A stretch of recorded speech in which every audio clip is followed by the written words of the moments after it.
જય શનિદેવ, જય માં લક્ષ્મી। મિત્રો, આજની આ વિશેષ વાત શરૂ કરતા પહેલાં મારી એક નાનકડી વિનંતી છે કે જો તમે આપણી ચેનલ પર નવા છો તો અત્યારે ચેનલને સબસ્ક્રાઈબ કરી લો, જેથી ભવિષ્યની બધી જ મહત્ત્વની માહિતી તમને સમયસર મળતી રહે। તુલા રાશિવાળા મિત્રો, શું તમે ક્યારેય એવું અનુભવ્યું છે કે જીવનમાં અમુક ઘટનાઓ અચાનક બનતા પહેલાં કોઈ અજીબ સંકેત આપવા લાગે? જેમ કે મન વગર કારણે બેચેન થઈ જાય, વારંવાર કોઈ એક જ વાત યાદ આવ્યા કરે, અથવા એવું લાગે કે કોઈ અદૃશ્ય શક્તિ તમને કોઈ મોટા બદલાવ માટે તૈયાર કરી રહી છે?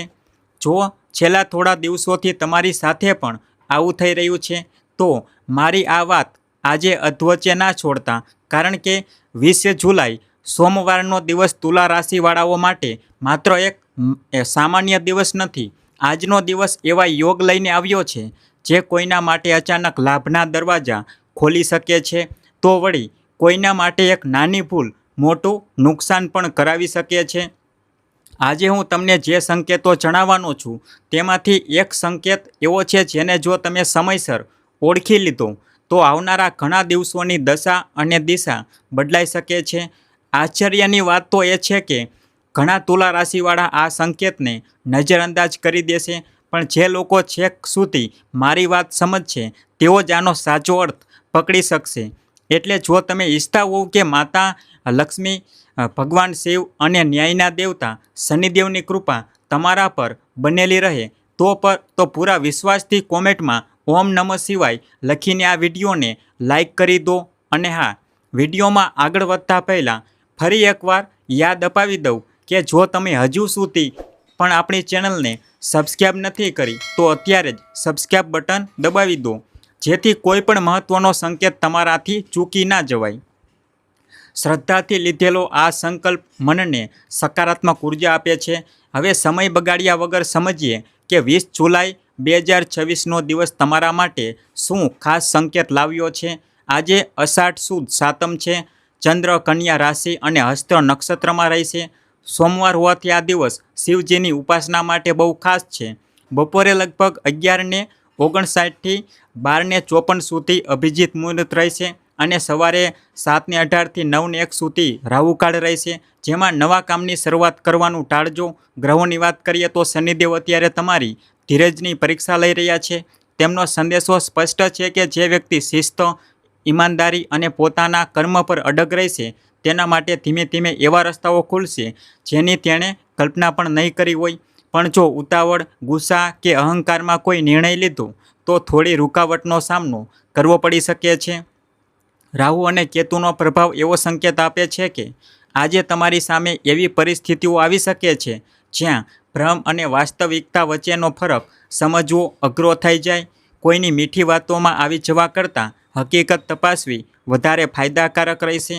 ખાસ કરીને આર્થિક બાબતો કે નવી ભાગીદારીમાં ગ્રહોનો આ ઇશારો સાવધાની રાખવાનો છે, ડરવાનો નહીં। આજે સૌથી મોટું રહસ્ય એ છે કે કદાચ સવારે તમને કોઈ સામાન્ય ઘટના જોવા મળે અને તમે એને મહત્ત્વ ના આપો, પણ એ જ નાની ઘટના સાંજ સુધીમાં તમારા માટે કોઈ મોટા અવસરનું કારણ બની શકે છે। મિત્રો, મારી વાત જો તમને સાચી લાગી રહી હોય અને તમને આમાંથી કંઈક શીખવા મળી રહ્યું હોય તો હું વચ્ચે ફરીથી એકવાર તમને ચેનલને સબસ્ક્રાઈબ કરવાની વિનંતી કરું છું। તમારો એક સબસ્ક્રાઈબ અમને આવું જ સારું કામ કરવાની પ્રેરણા આપે છે। એટલે આજે કોઈ પણ સંકેત, મેસેજ, ફોન કોલ કે જૂના ઓળખીતા સાથેની અચાનક મુલાકાતને બિલકુલ અવગણતા નહીં। ક્યારેક ભાગ્ય મોટા બદલાવની શરૂઆત બહુ સાધારણ રીતે કરતું હોય છે। આજે દિવસ જેટલો શાંત દેખાશે, અંદરથી એટલો જ પરિવર્તનકારી હોઈ શકે છે। જો તમને લાગતું હોય કે મારી મહેનતનું ધાર્યું પરિણામ નથી મળી રહ્યું, તો આજનો દિવસ એ સમજાવશે કે દરેક પરિણામનો એક ચોક્કસ સમય હોય છે। શનિ મહારાજ મોડું ફળ આપે, પણ જ્યારે આપે છે ત્યારે તે લાંબો સમય ટકનારું હોય છે। આજે ચંદ્રના પ્રભાવને લીધે તમારું મન થોડું સંવેદનશીલ રહી શકે છે અને નાની વાતોની અસર પણ જલ્દી થઈ શકે છે। આવા સમયે કોઈની કડવી વાતોનો તરત જ જવાબ આપવા કરતાં થોડીવાર રોકાઈને વિચારવું વધુ યોગ્ય રહેશે। નોકરી કરતા લોકોએ ઉપરી અધિકારીઓ સાથે વાતચીતમાં સ્પષ્ટતા રાખવી અને અધૂરી માહિતીના આધારે કોઈ વચન આપવાનું ટાળવું. જો તમે પ્રમોશન કે નોકરી જવાબદારીની રાહ જોઈ રહ્યા છો તો આજે કોઈ એવો સંકેત મળી શકે છે જે ભવિષ્યની દિશા નક્કી કરે. વેપારી મિત્રો અને જૂના ગ્રાહકો કે જૂના સંપર્કોથી લાભ થવાની પૂરી શક્યતા છે. એટલે જૂના મેસેજ કે પેન્ડિંગ કામ પર ખાસ ધ્યાન આપજો. આર્થિક બાબતોમાં સંતુલન રાખવું પડશે. કોઈ મોટી ખરીદી કરતાં પહેલાં તેની ખરેખર જરૂર છે કે કેમ તે શાંતિથી વિચારી લેજો.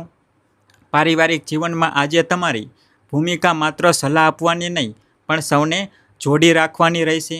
પ્રેમ સંબંધોમાં સ્પષ્ટ વાતચીત જરૂરી છે. અનુમાનના આધારે નિર્ણય લેવાથી ગેરસમજ વધી શકે છે. સ્વાસ્થ્યને લઈને તમારી દિનચર્યા પર ધ્યાન આપો. પૂરતું પાણી પીવો અને માનસિક તણાવથી દૂર રહો. આજે ઘણા તુલા રાશિવાળા એવા નિર્ણય પર ઊભા હશે જ્યાં બે રસ્તા દેખાશે. એક રસ્તો જલ્દી લાભ આપવાની લાલચ આપશે અને બીજો રસ્તો ધીરજ અને મહેનત માંગશે. યાદ રાખજો, જે નિર્ણય ઈમાનદારી અને લાંબા ગાળાના વિચાર પર આધારિત હશે તે જ તમને સ્થિર સફળતા અપાવશે. ક્યારેક એવું લાગે કે કિસ્મત અટકી ગઈ છે, પણ ભાગ્ય ક્યારેક એક દિવસમાં પડખું નથી ફેરવતું. તે પહેલાં સંકેત આપે છે, પછી તક આપે છે અને અંતે પરિણામ આપે છે.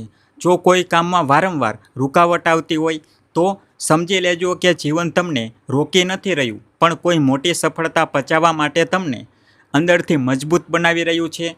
જેમ ઊંચી ઇમારત ચણવા માટે પાયો ઊંડો ખોદવો પડે છે, જેમ સમય જાય છે પણ એ જ પાયો ઇમારતની તાકાત બને છે, તેમ તમારો આજનો એક સાચો નિર્ણય કે નાનો પ્રયાસ ભવિષ્યની મોટી ઉપલબ્ધિનું કારણ બની શકે છે. આજની તમારી સંગત પર પણ ધ્યાન આપજો. દરેક આકર્ષક લાગતી સલાહ તમારા હિતમાં ન પણ હોય. જેની સૌની સોનાને તપાસીને ટીપીને સુંદર ઘરેણું બનાવે છે, તેવી જ રીતે જીવનની મુશ્કેલીઓ તમને તોડવા નહીં પણ નિખારવા આવતી હોય છે.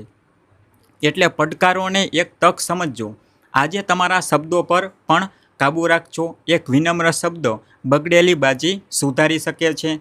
નોકરિયાત વર્ગ પોતાના કામની ગુણવત્તા પર ધ્યાન આપવું અને વિદ્યાર્થીઓએ યાદ રાખવું કે તમારી સ્પર્ધા બીજાઓ સાથે નહીં પણ તમારી પોતાની સાથે છે. ગઈકાલ કરતાં આજે થોડા વધુ સારા બનશો તો એ જ સાચી પ્રગતિ. આવનારા સમયમાં જે પણ મોટો બદલાવ આવશે તેની શરૂઆત બહુ સાધારણ ઘટનાઓથી થઈ શકે છે. એટલે કોઈ પણ નાની તકને જતી ના કરતા. સફળતા હંમેશા ઝડપથી દોડવાવાળાને નથી મળતી, પણ સાચી દિશામાં સતત ચાલતા રહેનારાઓને મળે છે. જે કામ આજે મુશ્કેલ લાગે છે તે આવતીકાલે તમારી ઓળખાણ બની શકે છે. જો કોઈ ઓછા સમયમાં વધુ લાભની લાલચ આપે તો તરત જ નિર્ણય લેવાનું ટાળજો. રાહુ ઘણીવાર જોખમને છુપાવી દે છે, એટલે વિવેક બુદ્ધિ જ તમારી સાચી રક્ષા કરશે. આજે સાંજના સમયે કોઈ એવી માહિતી કે વિચાર મળી શકે છે જે તમારા આવતા અઠવાડિયાની દિશા નક્કી કરશે. એટલે ઉતાવળમાં નિર્ણય લેવાને બદલે શાંત મનથી કામ લેજો. છેલ્લે પોતાની સરખામણી બીજા સાથે કરવાને બદલે પોતાના લક્ષ્ય પર ધ્યાન કેન્દ્રિત કરો, કારણ કે દરેકનો સમય અલગ અલગ હોય છે. કોઈ જૂના સંબંધમાં અણબનાવ હોય તો આજે શાંતિથી વાતચીત કરવાની પહેલ કરી શકો છો. સાચા સમયે કરેલું સાચું કર્મ જ ભાગ્યના દરવાજા ખોલી દેશે. જો શક્ય હોય તો આજે સાંજે ભગવાન શિવનું સ્મરણ કરજો અને શનિદેવ પ્રત્યે પૂરી શ્રદ્ધા રાખજો. ધન્યવાદ.